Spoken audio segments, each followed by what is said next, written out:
Hi people, how are you doing? I hope आपकी पढ़ाई अच्छी चल रही होगी।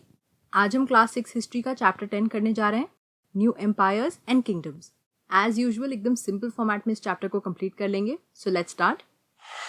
अगर आपने इस चैप्टर की रीडिंग करी होगी तो आपको मालूम होगा कि ये चैप्टर बहुत इंपॉर्टेंट है और इसमें बहुत सारी इन्फॉर्मेशन दी हुई है। तो ऐसे चैप्टर्स के लिए आपको एक क्विक टिप दे देती हूँ मैं।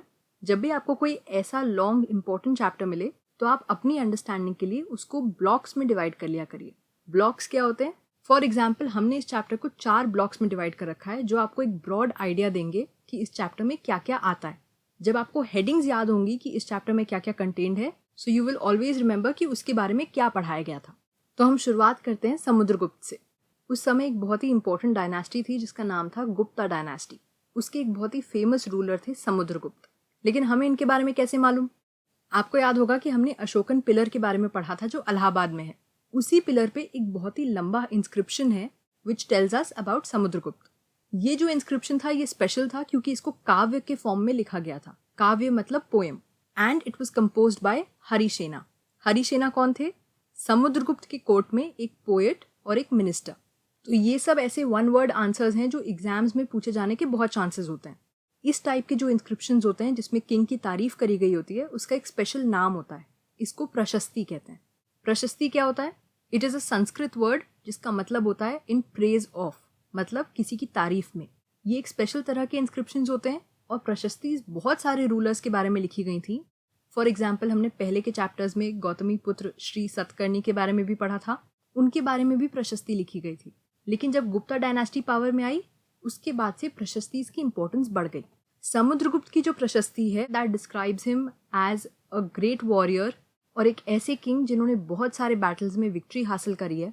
और ये भी बताया है कि समुद्रगुप्त जो थे वो बहुत ही लर्नेड थे और वो बहुत ही अच्छे पोएट थे। यहाँ पे उस प्रशस्ति का एक छोटा सा पार्ट दिया हुआ है। आप देख सकते हैं इसमें समुद्रगुप्त की कितनी तारीफ करी गई है। इनफैक्ट उस प्रशस्ति में जो पोएट हैं उन्होंने समुद्रगुप्त को इक्वल टू द गॉड्स कहा है।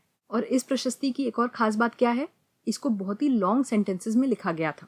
अब ये जो प्रशस्ति है ये सिर्फ किंग के बारे में नहीं डिस्क्राइब करती है, it also describes the other rulers at that time.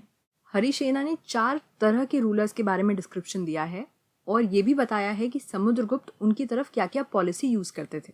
So what were the different kinds of rulers? Rulers of Aryavarta, rulers of Dakshinapatha, inner circle of the neighbouring states and rulers of outlying areas.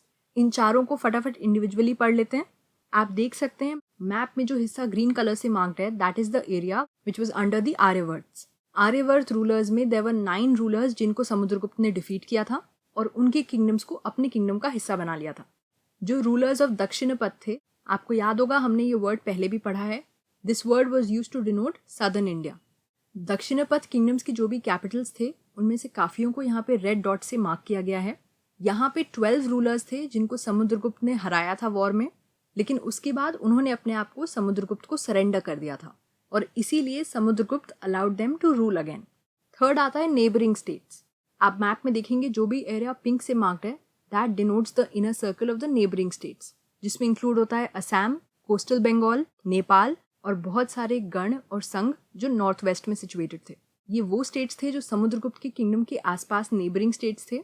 यहाँ के rulers जो थे ये समुद्रगुप्त के लिए tribute लेके आते थे, उनके ऑर्डर्स फॉलो करते थे और उनका कोर्ट भी अटेंड करते थे। सो एक तरह से ये समुद्रगुप्त के अंडर में ही थे। इन्होंने समुद्रगुप्त की सुप्रीमेसी एक्सेप्ट कर रखी थी।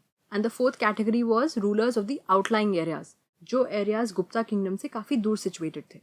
उनको मैप में ब्लू कलर से मार्क किया गया है और these places were mostly ruled by descendants of the Kushans, the Shakas and the ruler of Sri Lanka.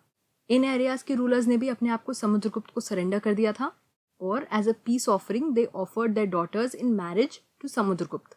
पुराने ज़माने में ऐसा होता था कि अलायंस बन जाती थी अगर किसी एक रूलर ने किसी दूसरे रूलर की बेटी से शादी करी हो। सो दे बिकेम फ्रेंडली स्टेट्स। तो इससे हमें आइडिया लगता है कि Samudragupta was a very powerful ruler और मैक्सिमम रूलर्स ने उनकी सुप्रीमेसी एक्सेप्ट कर रखी थी। गुप्ता रूलर्स के लिए प्रयाग, उज्जैन और पाटलिपुत्र ये तीनों इंपॉर्टेंट सेंटर्स थे। Prayag was the older name for present day Allahabad and Pataliputra तो आपको मालूम ही है, प्रेजेंट डे पटना। समुद्रगुप्त बहुत ही अच्छे वॉरियर थे लेकिन that is not all, he was also very talented and very learned. उनके अंदर बहुत सारी दूसरी क्वालिटीज भी थी जो उस समय के कॉइन्स में डिपिक्ट करी गई हैं। फॉर एग्जाम्पल यहाँ पे जो कॉइन्स दिखाए जा रहे हैं, दे पोर्ट्रे हिम प्लेइंग द वीणा। वीणा एक म्यूजिकल इंस्ट्रूमेंट होता है और समुद्रगुप्त एक बहुत ही लर्नेड म्यूजिशियन और पोएट थे एंड ही प्लेड द वीणा। समुद्रगुप्त के बारे में तो हमने पढ़ लिया, लेकिन अब गुप्ता डायनास्टी के बाकी रूलर्स के बारे में भी थोड़ा सा जान लेते हैं। जीनियोलॉजी वर्ड आपकी बुक में यूज किया गया है, लेकिन इसका मतलब क्या होता है? The study of family history including who the ancestors of a person were. मतलब अगर हम किसी भी इंसान के एंसेस्टर्स और उसकी फैमिली हिस्ट्री के बारे में जानेंगे तो हम कहेंगे कि हम उसकी जीनियोलॉजी पढ़ रहे हैं। ठीक है, तो काफ़ी प्रशस्ति जो हैं, जो रूलर्स के बारे में लिखी जाती थी, उस पर उनके एंसेस्टर्स का भी मेंशन किया जाता था। फॉर एग्जाम्पल, जिस प्रशस्ति में समुद्रगुप्त के बारे में डिस्क्राइब किया गया है, उसमें उनके ग्रेट ग्रैंडफादर, ग्रैंडफादर, फादर और मदर के बारे में भी डिस्क्राइब किया गया है। समुद्रगुप्त के पेरेंट्स कौन थे? उनकी मदर थी कुमार देवी और वो लिच्छवी गण को बिलोंग करती थी। हम इस गण के बारे में पहले पढ़ चुके हैं। उनके जो फादर थे उनका नाम था चंद्रगुप्त। चंद्रगुप्त की एक खास बात यह है कि ये गुप्ता डायनास्टी के पहले रूलर थे जिन्होंने महाराज अधिराज का ग्रैंड टाइटल अडॉप्ट किया था। मतलब ये अपने नाम के आगे महाराज अधिराज लगाते थे। ये टाइटल आगे चल के समुद्रगुप्त ने भी यूज किया था, लेकिन समुद्रगुप्त के जो ग्रैंडफादर और ग्रेट ग्रैंडफादर थे, दे वर कॉल्ड महाराजाज। तो इससे हमें मालूम पड़ता है कि ये जो फैमिली है ये ग्रेजुअली इंपॉर्टेंस पे राइज करी थी। मतलब इनके ग्रेट ग्रैंडफादर और ग्रैंडफादर अच्छे रूलर्स तो थे, लेकिन इस डायनास्टी को इंपॉर्टेंस मिलनी कब स्टार्ट हुई? चंद्रगुप्त और समुद्रगुप्त के टाइम से। समुद्रगुप्त के बेटे का नाम था चंद्रगुप्त टू। तो मतलब अपने फादर के नाम पे उन्होंने अपने बेटे का नाम रखा था। तो हमें उनके बेटे के बारे में भी इंस्क्रिप्शंस और कॉइन्स के थ्रू मालूम पड़ा। चंद्रगुप्त टू इसलिए इंपॉर्टेंट है क्योंकि उन्होंने वेस्टर्न इंडिया में अपना मिलिट्री एक्सपेडिशन लीड किया था और वहाँ पे उन्होंने जो आखिरी शाका रूलर्स बचे थे उनको डिफीट किया था। ये एक और बात के लिए जाने जाते थे, चंद्रगुप्त टू के कोर्ट में बहुत ही लर्नेड लोग थे। आपने नाम सुना होगा कालिदास का और आर्यभट्ट का। Kalidasa was a poet and Aryabhata was an astronomer, और ये दोनों ही चंद्रगुप्त टू के कोर्ट में थे। It is time to test your general knowledge. Aryabhata ने मैथ्स में एक बहुत ही फेमस कॉन्ट्रीब्यूशन किया था। क्या आप मुझे कॉमेंट्स में बता सकते हैं कि वो कॉन्ट्रीब्यूशन क्या था? अगर आप सही आंसर देंगे तो नेक्स्ट पार्ट में I will call out your name and tell everyone कि यू न्यू द आंसर। ये जो छोटे छोटे एक्सरसाइजेस हम आपको देते हैं, इसको ज़रूर करा करिए, बिकॉज इंटरैक्शन से पढ़ाई ज़्यादा अच्छी होती है और आपको चीज़ें ज़्यादा याद रहती हैं। और इसके साथ हमने part 1 of the chapter complete कर लिया है। आई होप आपको यहाँ तक समझ में आ गया होगा।